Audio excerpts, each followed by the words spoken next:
Até agora, falamos do que pode acontecer para regular a expressão de um gene a nível de núcleo.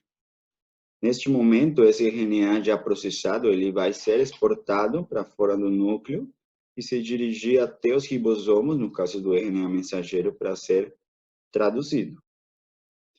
Durante esse processo, então, nesse processo de transporte e localização desse RNA mensageiro, então, mostrar para vocês aqui o núcleo, esses RNAs sendo exportados do núcleo, sendo que em mamíferos, em torno de 20% desse RNA sintetizado deixa o núcleo, ou seja, que 80% do RNA transcrito, ele é degradado no núcleo, tá? E esse RNA é o responsável por sinalizar para o local de destino, para onde que ele vai, qual a função dele. No caso do RNA mensageiro, de novo, ele vai ser transportado até o ribossomo para que aconteça a tradução e a proteção e a produção de proteínas. E esses RNA, eles ficam, entre aspas, na fila, no ribossomo, aguardando para ser traduzidos, porque esses RNAs estão sendo produzidos numa velocidade X e a capacidade da maquinaria de tradução também é limitada. Então, eles ficam aguardando para ser produzido conforme a célula precise da tradução ou da produção dessa proteína. Para isso, são utilizadas proteínas chamadas de âncora, que elas vão segurar, vão catar esse RNA e segurar ele no local de destino até que precise a célula utilizar esse RNA. E aqui, como exemplo, então, temos 3 cenários. Nesse primeiro, o RNA é exportado, proteínas específicas se ligam nesse RNA, o protegem e o transportam utilizando o citoesqueleto da célula até o local de destino, que pode ser os ribossomos, tá? Essa seria uma via normal. Mas temos outro cenário onde não há essas proteínas que peguem esses RNAs e os levem, os transportem até o local de destino, que seria os ribossomos, então eles ficam espalhados no citoplasma, até que um que o outro consegue chegar até o local de destino e começar a tradução, se for os ribossomos. Então, esse aqui já vai ter uma velocidade menor do que se proteínas específicas transportassem eles utilizando o citoesqueleto até o local de destino. E aqui nesse outro, temos um cenário parecido com o anterior, onde o RNA é exportado, algumas proteínas pegam um que o outro molécula de RNA, protegem ele e transportam até o local de destino. Mas na maioria não existe uma proteção e esse RNA acaba sendo degenerado no citoplasma da célula. Então, para que vocês observem aqui, que esse mecanismo pode regular a quantidade de RNA mensageiro que chega nos ribossomos e com isso vai modular ou controlar a expressão desse gene. Como exemplo também disso, temos o vírus do HIV, que ele utiliza um mecanismo que muda, altera a maquinaria transcricional da célula hospedeira e engana os mecanismos da célula hospedeira para conseguir produzir RNA viral, exportar esse RNA para o citoplasma, produzir proteínas virais e infectar outras células. Então, ele utiliza esse mecanismo que estamos vendo aqui, de exportação, transporte, localização, através das suas vias de transcrição, enganando a célula, para utilizar ela e produzir proteínas virais e infectar mais células. Um outro ponto, então, de controle da expressão gênica, que é parecido, tem a ver com o anterior, é na estabilidade desses RNAs mensageiros. Quando está ocorrendo a transcrição, então, ocorre um acúmulo de RNAs, tá? Sendo que a meia-vida desses RNAs vai variar. Em média, um RNA tem uma meia-vida de menos de 30 minutos.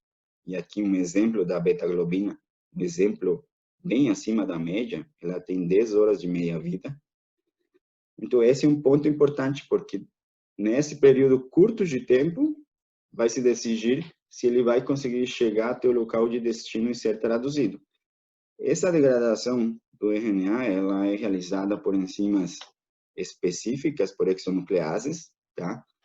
Aqui, para mostrar para vocês, temos o nosso RNA mensageiro, protegido pelo capacete na extremidade 5' o chamado de CAP, e a cauda poliar também, que protegem os dois a degradação por exonucleases desse nosso RNA mensageiro. O que pode ocorrer é que enzimas específicas, neste ponto aqui, removam essa proteção tanto no CAP quanto na extremidade da cauda de poliar, expondo esse RNA para exonucleases e degradando, então impedindo que ocorra a tradução desse RNA. Então, esse aqui é um ponto crítico, um ponto de controle da expressão gênica também. Entretanto, ele não está completamente esclarecido, ele é alvo de inúmeras pesquisas, investigações, para compreender como é que isso realmente é regulado. Mas não por não conhecermos como é que funciona, não quer dizer que não exista, e que é, sim, um ponto de regulação do controle da expressão de um gene. Outro mecanismo que pode alterar a estabilidade dos RNAs é através de RNAs pequenos. RNAs como microRNAs, RNAs de interferência, ou RNAs de interferência curtos que podem bloquear a tradução. Antes de entrar na maquinaria de tradução, eles podem se ligar, esses pequenos RNAs se ligam no RNA mensageiro, impedindo que a maquinaria de tradução consiga ler ele e traduzir, produzir uma proteína, ou também pode sinalizar para enzimas específicas que degradam esse RNA. A partir desse conhecimento do funcionamento de pequenos RNAs, eles têm sido utilizados em pesquisas para tratamento de doenças como o câncer, doenças autoimunes e infecções virais. Por quê? Porque eles têm a capacidade de bloquear com mecanismos pós-transcricionais, ou seja, após a transcrição, de bloquear a expressão de um gene. E para mostrar isso, eu fiz uma busca rápida no Google, um assunto atual, que é o Covid-19, e esses microRNAs eles já estão sendo utilizados como possíveis vacinas para o Covid. Aqui nesse outro, eles utilizam microRNAs para inibir o fator de transcrição mTOR. O mTOR, vocês vão ter uma leitura complementar dessa aula, e eles vão falar lá mais do mTOR, mas ele é um fator de transcrição associado ao metabolismo energético da célula, e observem que ele está sendo utilizado como alvo também para terapia ou tratamento do Covid-19. Aqui temos um outro também que utilizou microRNAs, complexos de microRNAs, para tentar tratar o Covid-19 e outros vírus. Então, a partir do conhecimento da técnica e do funcionamento, é possível utilizar isso, sim, para a saúde e, obviamente, associado também à nutrição e ao estado do organismo geral. Um sexto mecanismo de controle da expressão gênica encontra-se a nível da tradução, ou seja, da síntese de proteínas através do RNA mensageiro. E para falar disso, é importante falar da taxa de síntese proteica, ou seja, a velocidade com que essa proteína pode ser sintetizada a partir do nosso RNA mensageiro. E já se conhecem alguns fatores que influenciam diretamente na taxa de síntese proteica, como é a privação de fatores de crescimento, a privação de nutrientes, infecções por vírus e o aumento súbito de temperatura. Foi demonstrado que eles conseguem afetar essa velocidade ou essa taxa de síntese de proteína. Esses fatores aqui vão influenciar, por sua vez, o fator de início da tradução, proteínas sinases específicas, chamadas de EIF2, que é o fator responsável por identificar o início da tradução. Então, é ele que vai mandar quando e que essa proteína deve ser traduzida, influenciada, claro, por esses fatores mencionados aqui anteriormente. Um outro mecanismo pelo qual pode ser efetuado esse controle, aqui eu trouxe o exemplo da ferritina, que é a principal proteína de reserva de ferro, tá? Aqui temos nosso RNA mensageiro da ferritina, e quando ocorre uma depressão, uma diminuição de ferro dentro da célula, essa enzima aqui, a conectase cistosólica, ela vai se ligar na região da extremidade 5', que é onde encontra-se o sinal de início da tradução, então vai bloquear para que a maquinaria de transcrição não consiga, de tradução, perdão, não consiga se ligar e não consiga traduzir esse RNA mensageiro. Com isso, então, quando ocorre uma depressão de ferro, não vai ser produzida a ferritina. Mas, simultaneamente com isso, temos o receptor da transferrina. Então, tudo isso está acontecendo ao mesmo tempo na célula. A transferrina, ela é uma proteína responsável pelo transporte do ferro no sangue. Então, ele vai captar esse ferro no sangue e levar até as células. Então, quando ocorre uma depressão de ferro na célula, essa mesma enzima se liga aqui na extremidade 3' do receptor da transferrina, tá? E o que faz é proteger esse RNA da ação de exonucleases, então impedindo a degradação de esse RNA mensageiro da transferrina. E o que vai ocorrer, então, que esse receptor vai ser traduzido. Essa proteína do receptor vai ser traduzida, então vai ser produzida.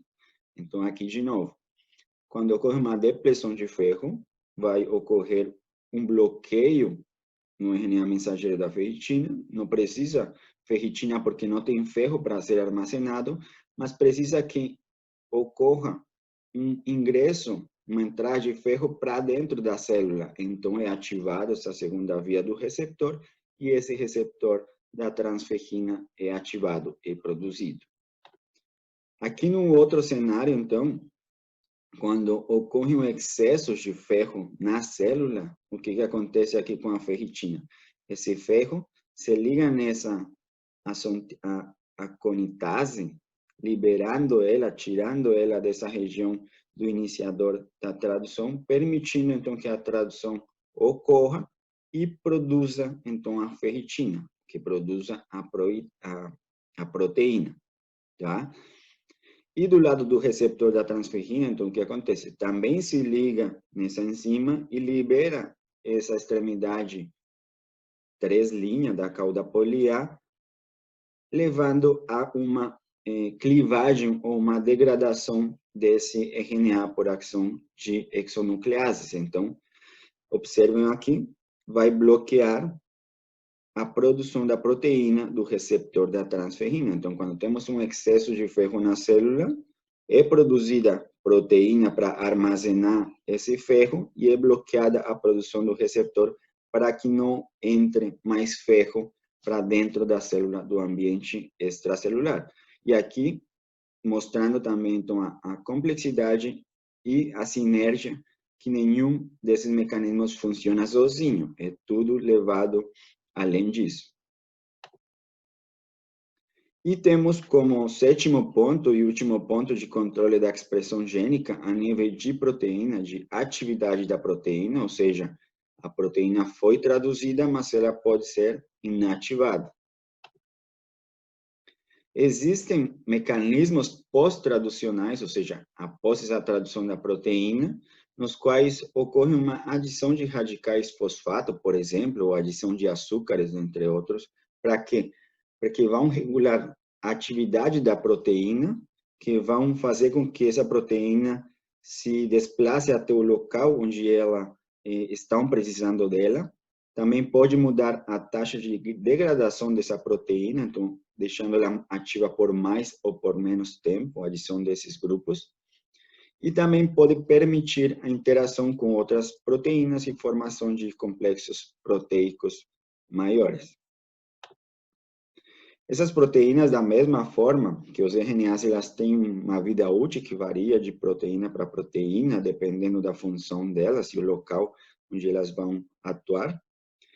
E são degradadas, então, por enzimas especializadas, e essa vida útil, essa atividade, esse tempo de atividade que vai definir esse equilíbrio em que seja mais degradada ou menos degradada, o que vai dar como resultado, então, uma maior, digamos, atividade proteica ou menor atividade proteica, por isso que é considerado também um ponto de controle da expressão.